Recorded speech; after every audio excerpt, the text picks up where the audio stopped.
Benvingudes i benvinguts de nou a aquest segon capítol de la píndola Educació afectivo-sexual. Aquest capítol s'anomena Mites de la pornografia.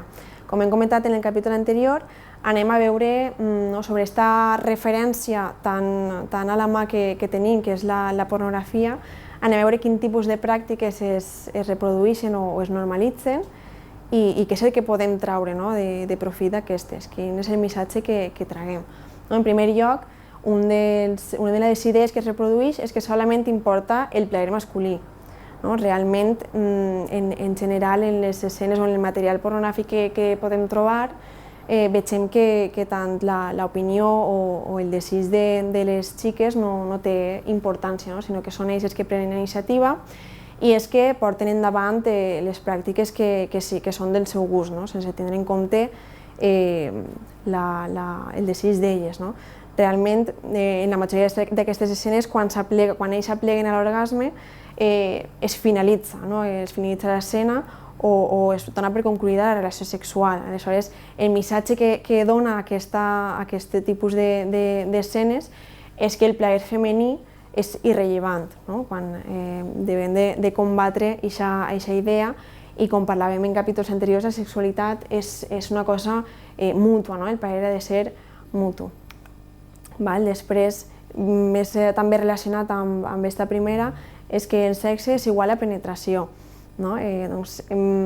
Moltes vegades en la vida quotidiana veiem que la gent no contempla una relació sexual si no hi ha penetració, sinó que aquestes pràctiques que no són la penetració, com poden ser besos, carícies, massatges sensuals, estimulació oral, etc., s'anomenen o es denominen curiosament preliminars, com si fos un aperitiu i després sí o sí ha d'haver penetració. Això és una idea errònia perquè totes aquestes pràctiques que he comentat també són sexualitat, també són sexe. De fet, una data important que volia traslladar-vos és que el 65% de dones heterosexuals que apleguen a l'orgasme i les relacions sexuals, d'aquest percentatge, el 18% ho fa a través de la penetració, però la resta, tota la resta de percentatge, necessita de l'estimulació del clítoris per aplegar a l'orgasme. És important saber que el clítoris és la principal font de plaer femenina. Això en la pornografia no es parla, no es tracta ni s'aprecia. Després, la masturbació femenina no existeix. Aquest concepte sempre ha sigut un tema tabú, a poc es va canviant, però sí que veiem en contrapès que la masturbació masculina s'ha normalitzat moltíssim des del principi. I quines són les conseqüències d'esta invisibilització, de contemplar com a un tema tabú?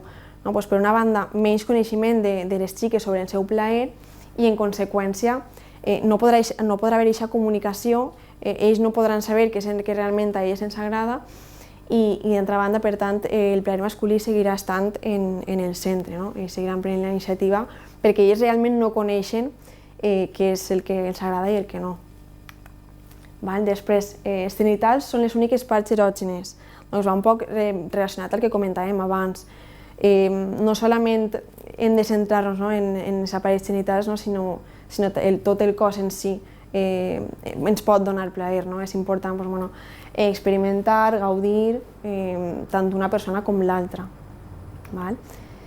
Després, una altra de les idees que ens ha traslladat la pornografia és que quan més ràpid, millor.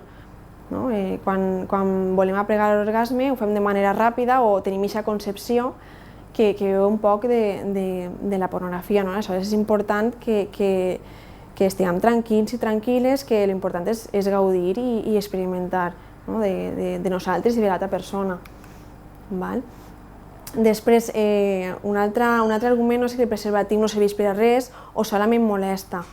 En aquest sentit, per una banda, és el que comentàvem, per a previndre embarassos no desitjats, ETS, etc.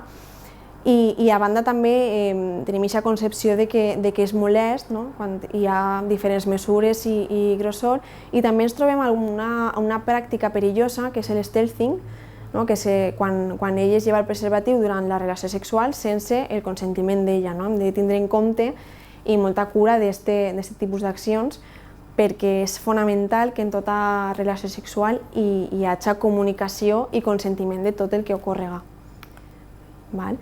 I últim i molt important, si ella es resisteix o pateix, no passa res.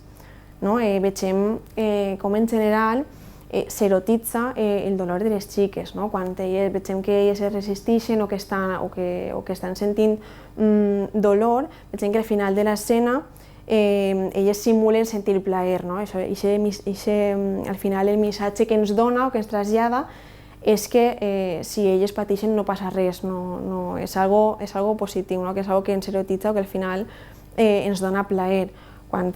És molt perillós vincular el dolor o la violència al plaer.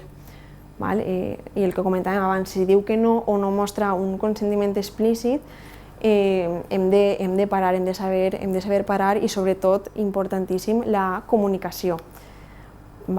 Aleshores, com a missatge final, la pornografia en general veiem que reforça la violència contra les dones i és important identificar-ho, perquè moltes vegades, com ho tenim tan normalitzat, passa desapercebut.